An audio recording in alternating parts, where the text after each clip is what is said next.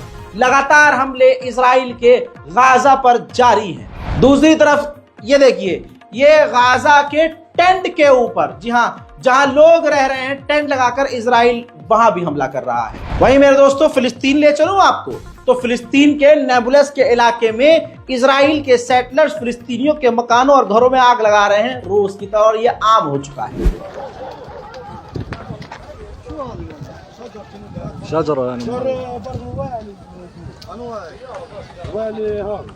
उधर गाजा के अंदर से भी, गज्जा अभी भी लड़ रहा है, हमास अभी भी एक्टिव है। गाजा के अंदर से इजराइल की तरफ रॉकेट आए हैं, जिसे इजराइल ने रोका है।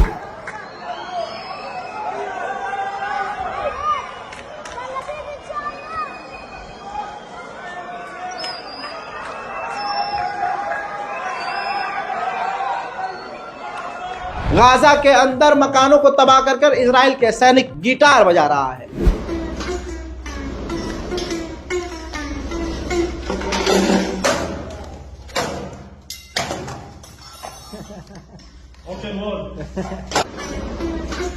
अमेरिका की सबसे बड़ी यूनिवर्सिटी हार्वर्ड यूनिवर्सिटी के ऊपर इजराइल ने, यहूदियों ने लॉ सूट फाइल कर दिया है, यानी केस दर्ज कर दिया है, क्योंकि हार्वर्ड यूनिवर्सिटी में फिलिस्तीन के समर्थन में इजराइल के खिलाफ प्रदर्शन हो रहे थे। जर्मनी के अंदर एक फिलिस्तीनी रैली में जर्मन ईरानियन लड़की ने, जिसकी उम्र 25 से 26 साल बताई गई है, उसने नारा लगा दिया, फ्रॉम रिवर टू सी फिलिस्तीन विल बी फ्री। बस ये नारा क्या लगाया कि उसको गिरफ्तार कर लिया गया और कोर्ट ने उस पर 50,000 रुपए का फाइन ठोक दिया।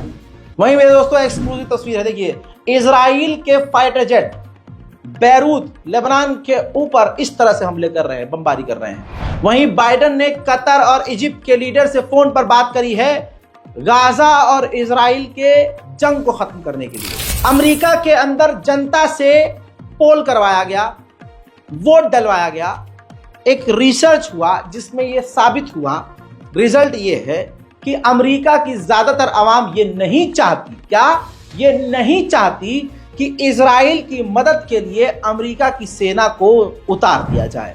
उधर तुर्की के विदेश मंत्री ने कह दिया है कि जब तक फिलिस्तीन को स्टेट घोषित नहीं किया जाता तब तक इलाके में शांति नहीं आ सकती।